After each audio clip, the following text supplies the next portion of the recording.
আমরা যখন ছোট ছিলাম আমাদের মা বাবারাও দাদু ঠাম্মার কাছে রেখেই ঘুরতে বেরিয়ে যেত। আমার এই ছোট্ট বোনপো জানে তাকে রেখে তার মা বাবা ডক্টরের কাছে যাচ্ছে, তাই সে একদম চুপ। কিন্তু আমাকে রেখে যদি ডক্টরের কাছেও মা বাবা যেত, আমি তাহলেও চিৎকার করতাম।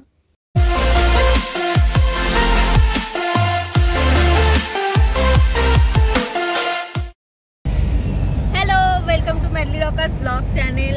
আজকে আমরা সবাই মিলে যাচ্ছি সোনু নিগমের কনসার্ট দেখতে, ভ্যালেন্টাইন্স ডের ফিল নিতে। সোনু নিগমের কনসার্ট ছাড়া এর থেকে ভালো আর কি হতে পারে। তো আমরা প্রথমবার 5 জন একসাথে কনসার্ট দেখতে যাচ্ছি। এর আগে অনেকবার প্ল্যান হয়েছে, কিন্তু প্ল্যান হয়ে সেটা সাকসেসফুল হয়নি। শ্রেয়া ঘোষালের সময় ওরা টিকিট কেটেছিল, কিন্তু ডেটটা চেঞ্জ হয়ে যাওয়ায় ওদের আর যাওয়া হয়নি দিদিদের। ওটা কারা গেছিলে? কেউই যায়নি। তো তারপরে ফাইনালি আমরা সবাই মিলে একসাথে যাচ্ছি সোনু নিগমের কনসার্ট দেখতে অ্যাকোয়াটিকায়। मैं तो पहली बार जा रहा हूँ ना, मुझे नहीं पता कैसे टाइट करते हैं।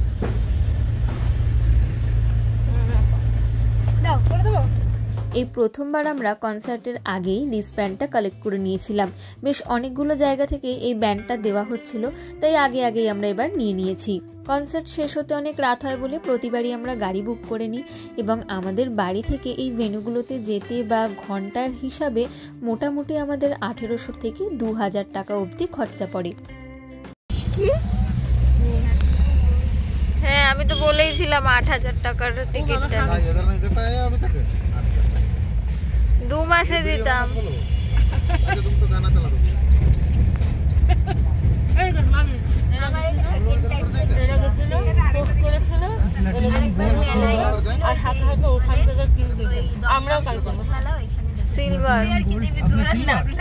ভুলভাল বকতে বকতে অবশেষে আমরা পৌঁছে গেছি অ্যাকোয়াটিকার পার্কিং জোন থেকে বেশ অনেকটা হাঁটতে হয় অ্যাকোয়াটিকা যেতে।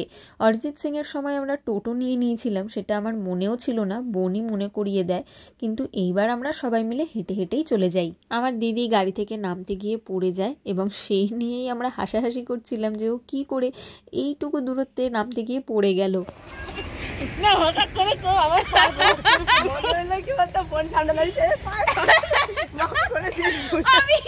আমি পেছন থেকে সেরা ভিউ পেয়েছি।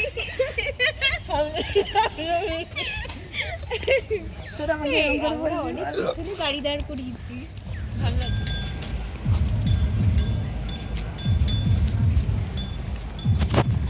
500 কিলোমিটার হাঁটার পর আমরা পৌঁছেছি। বল, আমার কিছু পড়ে গেছে।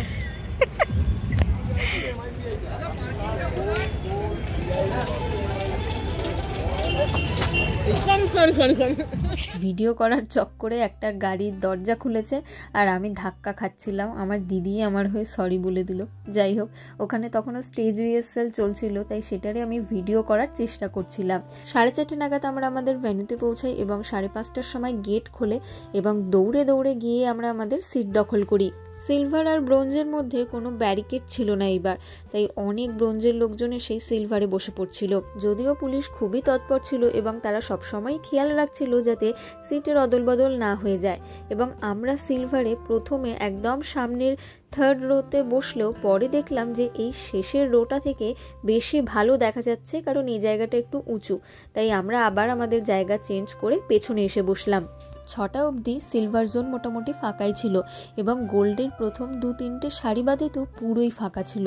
ফাঁকা থাকতেই আমরা চলে গেলাম খাবার কিনতে, এবং যথারীতি wow momo, wow chicken, Pizza Hut, KFC এবং বেশ কয়েকটি বার্গার এবং পকোড়ার দোকান ছিল। এছাড়াও প্রথমবার হার্ড ড্রিঙ্কসের দোকান দেখলাম সিলভার জোন, ব্রোঞ্জ জোন, মানে সব কটা জোনে। এতদিন অবধি দামি টিকিট জোনে অর্থাৎ প্ল্যাটিনাম, ডায়মন্ড এইসব জোন থেকে শুরু হতো হার্ড ড্রিঙ্কসের দোকান। আমরা মুরগি হয়ে গেছি। এখানে স্ট্যান্ডিং জোনে এই যে দোকানগুলো রয়েছে, এখানে দাম কম। রেগুলার পিৎজা 300 টাকা, আর সিলভার জোনে আমি কিনেছি 450 টাকা। সিলভার জোনে 450 দিয়ে কেনা হয়েছে। অর্থাৎ আপনি যত বেশি টাকা দিয়ে টিকিট কাটবেন আপনাকে খাবারটাও তত বেশি টাকা দিয়েই কিনতে হবে। যেহেতু স্ট্যান্ডিং জোনের টিকিটের দাম কম, তাই একই খাবার সেটার দামও কম। আগে জানলে আমরা স্ট্যান্ডিং জোন থেকেই নিতাম, কিন্তু সেটা আমরা জানতাম না। পরে যখন জলের বোতল না পাওয়ায় স্ট্যান্ডিং জোনের দিকে গিয়েছি জল কেনার জন্য, তখন বুঝতে পারলাম। 7টা বেজে গেল, সুজয় নীল এলো অ্যাঙ্কারিং করতে, কিন্তু শো শুরু হওয়ার তখনও কোনো নাম নেই। অপেক্ষা ছিল বহুদিনের, আর এইরকম একটা মানুষকে ফেব্রুয়ারিতে শোনার মতো মজা আর কিছুতে আছে কি? ভালোবাসার দিনের মাত্র আর 5 দিন, আর আজকে বোধহয় যদি ভুল না করি চকোলেট ডে, তাই তো? কি তাই তো? কে কত দামে চকলেট পেলে? হ্যাঁ, শোনা যাচ্ছে না। এত আস্তে আওয়াজ করলে সোনুজি কি করে গাইবেন বলো তো?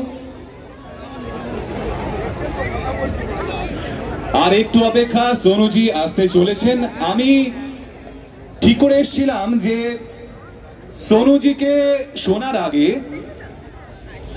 সোনুজিকে আমরা কতটুকু জানি সেইটা একটু বড় করব। এর মাঝে দেখলাম সিলভার জোন পুরো ভরে গেছে, বসার জায়গা তো আর নেই, লোকজন দাঁড়িয়ে রয়েছে। এছাড়াও দেখলাম ব্রোঞ্জের ব্যান্ড রয়েছে, এরকম কিছু কিছু মানুষ সিলভার জোনে এসে বসে পড়েছে, তার ফলে সিলভার জোনে হয়তো সিট কম পড়েছে। এই সব দেখে পুলিশরা কি করলো, গোল্ডের যে ব্যারিকেড ছিল সেটা খুলে দিল এবং পিলপিলিয়ে লোকজন সেই গোল্ড জোনে চলে গেল। সিলভার জোন থেকে উঠেও মানুষজন গোল্ড জোনে চলে গেল। আমরা পণ করেছিলাম যেখানে আমরা বসেছি আমরা শেষ অবধি সেইখানেই বসে থাকবো, তাই যা খুশি হয়ে যাক, আমরা আমাদের চেয়ার ছেড়ে নড়িনি। পরে শুনতে পেলাম সিট ভরেনি বলে 1200 টাকায় নাকি টিকিট বিক্রি হয়েছে বক্স অফিসে। কিন্তু কি করে সিট ভরেনি সেটা আমি জানি না, কারণ ওরা মূলত সিলভার আর ব্রোঞ্জ জোনের টিকিটই বিক্রি করেছে, কিন্তু সেই সব সিট ভর্তিই ছিল। গোল্ড জোন ফাঁকা ছিল, সেই সিটটা তারা বিক্রি করেনি। তার ফলে এই ক্যাওসটা সৃষ্টি হয় এবং অবশেষে পুলিশ ভালোই কাজ করেছে, সব লোকজনকে গোল্ড জোনে পাঠিয়ে দিয়েছে, তাতে গোল্ড জোনটাও ভরে গেছে এবং আমরা যারা সিলভার বা ব্রোঞ্জ জোনে রয়েছি তারাও বেশ ভালো করে শান্তি করে অনুষ্ঠান দেখতে পাবো। 7:30 কিছু পরে সোনু নিগম স্টেজে ওঠে। এবার বলি কনসার্ট নিয়ে কিছু কথা। যা যা ভিডিও করেছি সোনু নিগমের গানের, সেগুলো আমি অন্য একটা ভিডিওতে আপলোড করে দেব। এই ভিডিওতে শুধুমাত্র ব্যাকস্টেজ কাহিনী। প্রথমত সোনু নিগম যে গানটা নিয়ে স্টেজে ওঠে, সেই গানটা আমি আগে কখনো শুনিনি। হতেই পারে এটা আমার ব্যর্থতা, অনেকেই শুনেছে, আমি শুনিনি। তবে এই প্রথম আমি কারোর একজনের অনুষ্ঠান দেখলাম যে গানটা নিয়ে এসে স্টেজে উঠছে, সেই গানটা আমি জানি না। তারপর দুটো গান গাওয়ার পরেই সোনু নিগম থেমে যায় এবং সেই ভিডিও ইতিমধ্যেই ভাইরাল, যেখানে সোনু নিগম বলছে যে আপনার দাঁড়ানোর শখ হলে পলিটিশিয়ান হয়ে দাঁড়ান। আসলে সামনের সারিতে বেশ কিছুজন দাঁড়িয়েছিল। সামনের সারি মানে সম্ভবত প্ল্যাটিনাম বা ডায়মন্ড জোনে, সেটা সোনু নিগমের চোখে পড়ে এবং তার মনে হয় যে সামনের সারিতে এরকমভাবে মানুষ দাঁড়িয়ে থাকলে পেছনে যারা বসে আছে তারা কি করে দেখতে পাবে তাকে।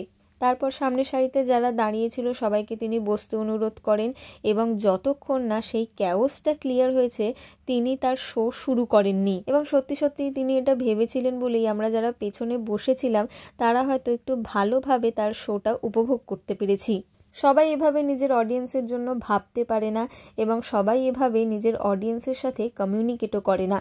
তার গানের জন্য তো তার ভক্ত ছিলামই এবং আজ থেকে একজন ভালো মানুষ হিসেবেও তার ভক্ত হলাম।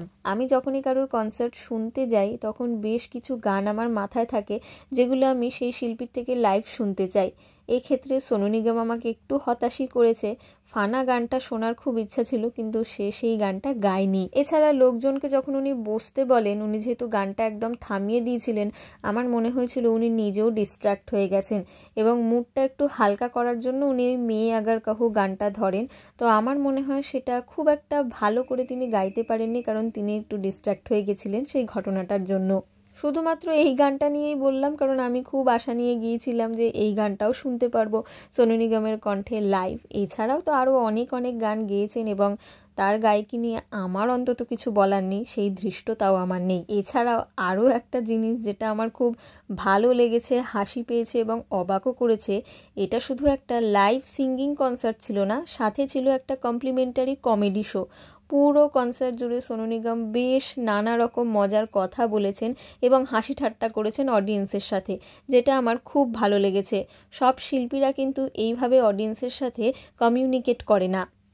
একটু কম সময়েই গেয়েছেন 2.5 ঘন্টা, বাকিরা 3 ঘন্টা 3.5 ঘন্টা মতো গায় এবং মাঝে একটা আধ ঘন্টার ব্রেক থাকে, যেটা এখানে ছিল না। সোনু নিগম টানা 2.5 ঘন্টা গেয়ে গেছেন। সম্প্রতি সোনু নিগম কোমরে চোট পেয়েছে, তাই আমি আসার আগেই ভাবছিলাম নিজেকে কষ্ট দিয়ে যেন খুব বেশি নাচ না করে। শোটা যে ক্যান্সেল হয়নি এটাই আমাদের ভাগ্য, এবং উনি সুস্থ আছেন এটাও আমাদের ভাগ্য।